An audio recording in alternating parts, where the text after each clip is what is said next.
I'm back with more information about the knights. So on my last video, we talked about how the knight moved. Now we're going to talk a little bit more about capturing and how the capturing of the knight and the pieces work.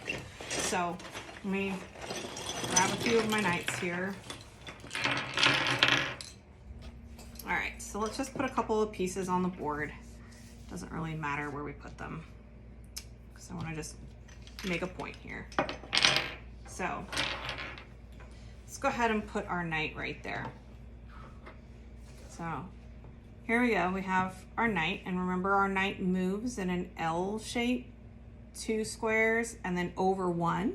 The knight can also move over 1 and then go 2 squares forward. Either way, it doesn't matter, you end up on the end spot of your L.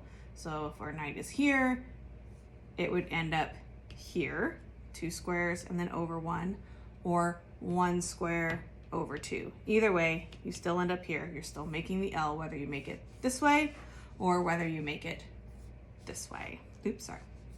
So let's talk about capturing pieces. So let's say we wanted to move our knight and we wanted to capture this bishop. So our knight moves in an L shape. So he would move 1, 2, and then over 1. And we would just move the piece out of the way and take the piece he lands on. The knight can jump pieces, if you will. So the knight does not sweep pieces out of its way. So it doesn't, like in this case, it wouldn't sweep this pawn and then over and capture 2 pieces. That doesn't happen.